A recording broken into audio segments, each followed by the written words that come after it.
Assalamualaikum warahmatullahi wabarakatuh. Berjumpa lagi dengan saya Rahma Huda Putranto, calon guru penggerak angkatan 4 dari Kabupaten Magelang. Di sini kita nanti akan membahas tentang koneksi antar materi, yaitu di modul 3.1 tentang pengambilan keputusan sebagai pemimpin pembelajaran.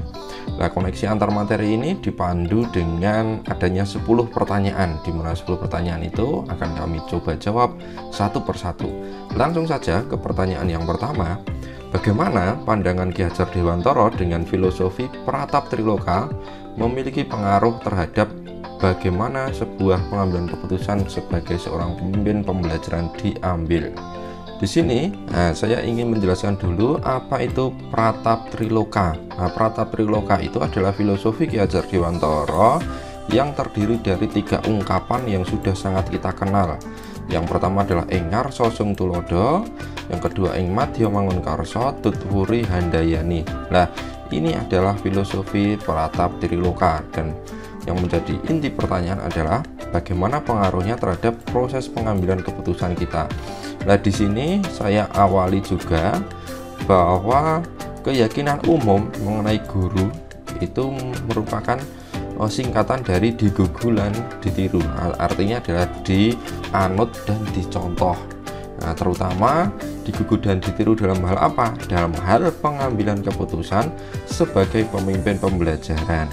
Nah, di sini kita sebagai seorang yang digugu dan ditiru harus bisa menjadi contoh ketika kita berada di depan, kemudian kita bisa membangun motivasi ketika berada di tengah atau ing madya mangunkarsa, dan di belakang kita harus bisa memberikan dukungan. Nah, sehingga ketika kita mau mengambil sebuah keputusan, maka kita perlu mengedepankan pada filosofi Pratap Triloka ini. Agar apa? Harapannya adalah agar kita sebagai guru memiliki kesadaran bahwa keputusan yang kita ambil itu harus bisa menjadi contoh di depan, harus bisa menggerakkan orang, dan harus bisa memberikan dukungan pada orang-orang di sekitar kita, terutama pada murid-murid kita. Jadi di sini jelas sekali hubungannya bahwa ketika kita memahami Pratap Triloka ini, maka kita akan lebih bertanggung jawab lagi dalam proses pengambilan keputusan sebagai seorang pemimpin pembelajaran. Lanjut ke pertanyaan yang kedua. Di sini pertanyaan yang kedua adalah bagaimana nilai-nilai yang tertanam dalam diri kita berpengaruh kepada prinsip yang kita ambil dalam pengambilan suatu keputusan. Nah, di sini nilai-nilai yang tertanam, nilai-nilai yang tertanam itu akan sangat berpengaruh. Ini jawabannya adalah akan sangat berpengaruh pada prinsip-prinsip yang nanti akan kita gunakan ketika proses pengujian dan pengambilan keputusan. Nah, di sini prinsip-prinsip yang akan kita gunakan untuk pengambilan suatu keputusan itu bisa kita ingat ya, bahwa ada 3 prinsip resolusi, yaitu berpikir berbasis hasil akhir atau end based thinking, berpikir berbasis peraturan atau rule based thinking, dan berpikir berbasis rasa peduli atau care based thinking. Nah, di sini nilai-nilai yang kita yakini yaitu nilai-nilai adat ketimuran ya, dimana kita mengedepankan rasa gotong royong, peduli terhadap sesama, memiliki rasa sosial yang tinggi. Maka nilai-nilai yang sudah tertanam dalam diri kita itu sangat berpengaruh ketika kita mau mengambil suatu keputusan, terutama pada prinsip berpikir berbasis rasa peduli atau care based thinking. Nah, ini sangat sesuai dengan adat ketimuran. Karena apa? Karena kalau berpikir berbasis rasa peduli, maka yang kita kembangkan adalah sikap-sikap yang mengedepankan rasa peduli dan empati dalam menjalankan tugas guru. Jadi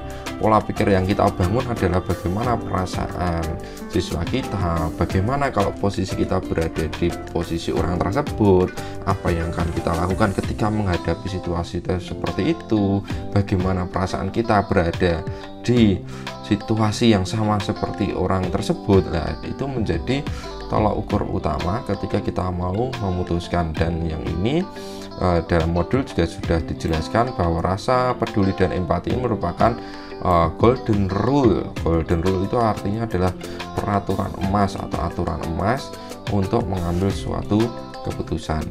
Kemudian yang ketiga, ada pertanyaan yang menarik juga, yaitu mengenai bagaimana kegiatan terbimbing yang kita lakukan pada materi pengambilan keputusan berkaitan dengan kegiatan coaching yang diberikan pendamping atau fasilitator dalam perjalanan proses pembelajaran kita, terutama dalam pengujian pengambilan keputusan yang telah kita ambil. Jadi di sini bagaimana proses coaching itu mempengaruhi proses pembelajaran kita, terutama dalam proses pengambilan keputusan. Nah, di sini kami ingin mereview dulu bahwa materi coaching yang kita pelajari di modul 2 itu ada beberapa materi yang sangat bermanfaat ketika kita mau mengambil suatu keputusan. Yang pertama adalah berkomunikasi yang memberdayakan. Nah, berkomunikasi yang memberdayakan ini kita butuhkan untuk menjalin komunikasi terhadap pihak-pihak yang nantinya akan berpengaruh atau memiliki keterkaitan dengan proses pengambilan keputusan yang mau kita ambil. Nah, kemudian yang kedua ada juga teknik mindfulness, bahwa ketika kita mau membuat suatu keputusan maka kita harus dalam keadaan berkesadaran penuh. Nah, makanya di materi coaching itu ada metode stop juga. Nah, ini perlu kita gunakan untuk menjernihkan suasana, terutama suasana dalam hati kita, karena teknik berkesadaran penuh ini mencoba untuk membuat diri kita bisa menyadari apa yang sedang kita rasakan agar nanti bisa menghasilkan keputusan yang sebaik-baiknya. Nah, selain menjalin komunikasi, kemudian kita menciptakan kesadaran penuh dalam diri kita. Nah, dalam menjalin hubungan dengan orang yang berdampak, yang nantinya akan mendapatkan dampak paling besar dalam proses pengambilan keputusan, maka kita perlu melakukan yang namanya coaching model Tirta.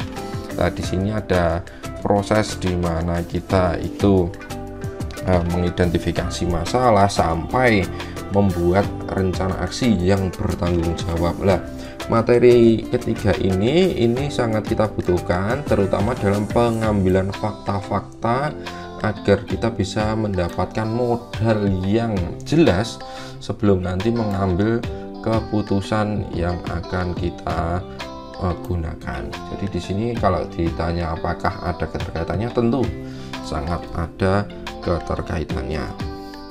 Lanjut ke pertanyaan selanjutnya, yaitu adalah bagaimana kemampuan guru dalam mengelola dan menyadari aspek sosial emosionalnya yang akan berpengaruh terhadap pengambilan keputusan.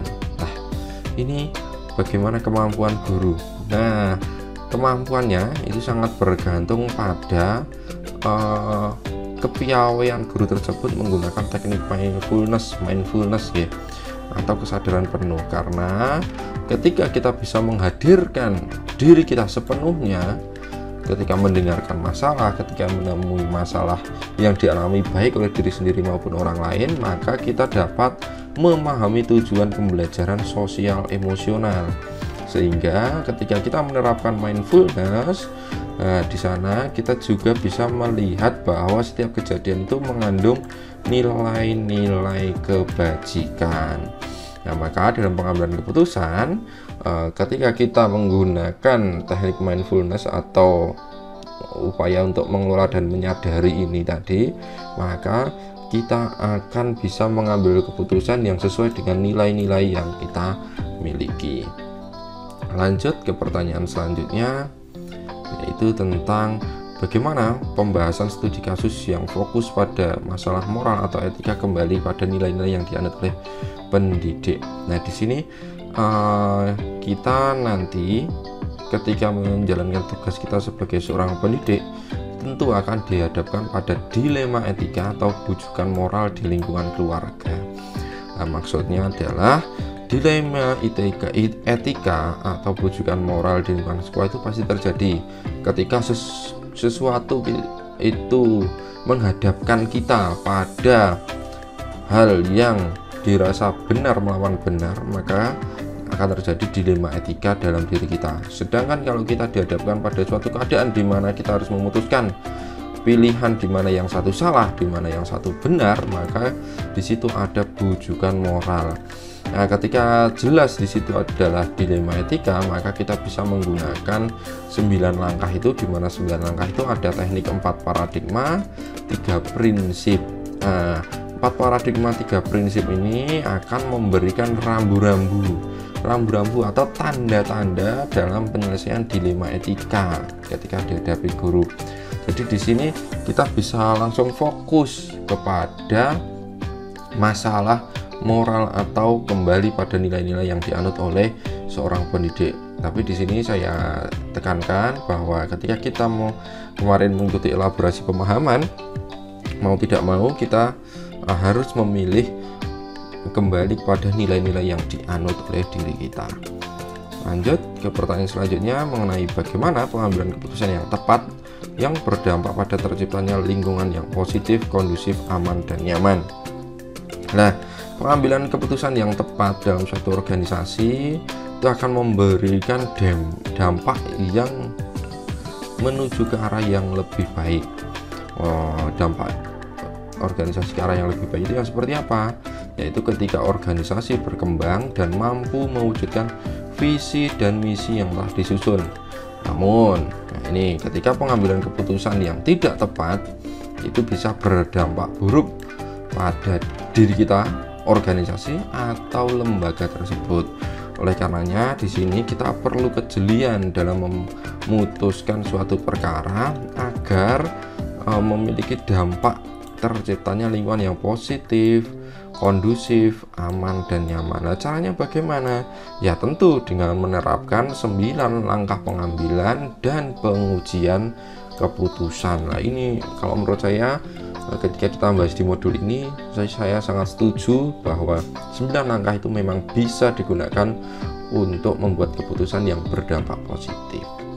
Lanjut, pertanyaan ini membahas tentang kesulitan di lingkungan yang mungkin terjadi ketika kita mau mengambil keputusan.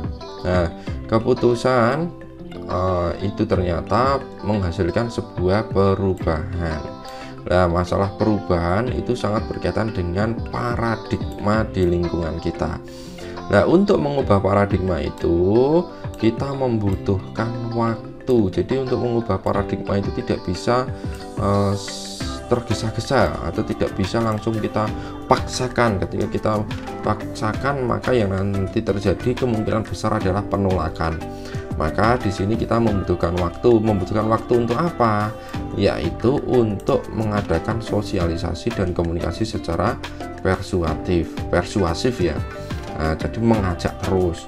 Yang kemudian bahwa perubahan paradigma itu juga bisa dilakukan dengan penyesuaian dengan visi misi sekolah, di mana visi misi sekolah itu ketika sudah jadi kemudian sudah kita sosialisasikan dengan komunikasi yang persuasif, maka kita membutuhkan yang namanya pembiasaan. Nah, paradigma hanya bisa diubah kalau dibentuk dalam bentuk tindakan, di mana kita perlu melaksanakan yang namanya pembiasaan. Pembiasaan itu harus dilakukan secara terus-menerus atau konsisten, dan pembiasaan yang paling baik adalah dimulai dari yang kecil agar menjadi budaya positif. Jadi budaya positif itu jangan disikapi bahwa budaya positif itu harus disesuaikan dengan hal-hal yang besar. Karena apa? Karena hal-hal yang kecil saja itu bisa mengubah perbedaan yang sangat tajam. Misalnya yang tadinya sering terlambat kemudian diminta untuk hadir 5 menit lebih awal dengan menggunakan model teoranya coaching itu, maka bisa menciptakan perubahan yang sangat terasa. Nah, di situ bisa terlihat budaya positifnya. Bagaimana seorang pemimpin pembelajaran dalam mengambil keputusan dapat mempengaruhi kehidupan atau masa depan murid-muridnya? Nah, ini pertanyaan yang bagus, karena setiap keputusan harus berpihak pada murid. Kenapa kok seperti itu? Karena keputusan yang kita ambil itu siapa yang akan menikmati pertama? Yang menikmati pertama adalah murid-murid kita. Dan ketika kita memberikan keputusan yang benar, maka murid kita akan mendapatkan dampak yang positif. Tapi kalau salah, bisa juga malah memberikan dampak yang negatif. Maka di sini kita perlu membuat keputusan yang berpihak pada murid, dan yang paling penting adalah kita bertanggung jawab atas keputusan itu, sehingga harapannya kita bisa memerdekakan siswa-siswa kita, memerdekakan murid-murid kita, bahwa kemerdekaan itu harus diusahakan. Jadi kalau pertanyaan apakah keputusan itu mempengaruhi masa depan murid, ya tentu, karena yang kita putuskan misalnya mau mengajar apa, dengan cara apa, bersama siapa, nah itu pasti akan memberikan kesan yang mungkin akan membekas dalam benak siswa. Itu. Kemudian bagaimana seorang pemimpin pembelajaran dalam mengambil keputusan dapat mempengaruhi kehidupan masa depan murid-muridnya? Ya seperti tadi, bahwa setiap keputusan itu akan menghasilkan keadaan tertentu, dan setiap keadaan akan mempengaruhi kehidupan murid. Oleh karenanya, guru perlu mengambil keputusan dengan bijak. Nah, ini. Makanya tadi kita perlu kebijaksanaan dalam mengambil sebuah keputusan. Apakah kesimpulan akhir yang dapat Anda tarik dari pembelajaran modul materi ini dan keterkaitannya dengan modul-modul sebelumnya? Nah, ini ketika kita belajar modul-modul sebelumnya, maka akan menimbulkan sebuah kesimpulan akhir bahwa guru itu tidak hanya mengajar dan mendidik siswa saja, tapi ternyata untuk mensukseskan proses mendidik dan mengajar itu, guru harus berpikir bahwa dirinya merupakan seorang pemimpin pembelajaran. Pemimpin pembelajaran bagi siapa? Minimal bagi murid-muridnya. Nah, karena guru itu yang nantinya akan memutuskan dan menjadi orang yang bertanggung jawab terhadap murid-muridnya. Belum lagi kita bisa perluas dengan adanya komunitas praktisi di sekolah, sehingga diharapkan ketika guru melaksanakan tugasnya sebagai pemimpin pembelajaran itu harus mengedepankan sikap atau filosofi dari Ki Hajar Dewantara, yaitu Pratap Triloka, seperti yang saya jelaskan di bagian awal video ini. Nah, kemudian tujuan untuk mengembangkan potensi murid menuju profil pelajar Pancasila. Jadi jangan dilupakan bahwa kita bertugas sebagai pemimpin pembelajaran itu untuk menciptakan profil pembelajar Pancasila, di mana ketika kita mau menciptakan profil pelajar Pancasila, maka kita perlu kemampuan untuk pengambilan keputusan. Nah, pengambilan keputusan yang tepat bisa juga diawali dengan proses coaching untuk mencari fakta-fakta yang sebenarnya terjadi. Jadi itu saja apa yang bisa saya sampaikan. Terima kasih sudah mendengarkan. Sekali lagi, nama saya Rahma Huda Putranto, CGP Angkatan 4 Kabupaten Magelang.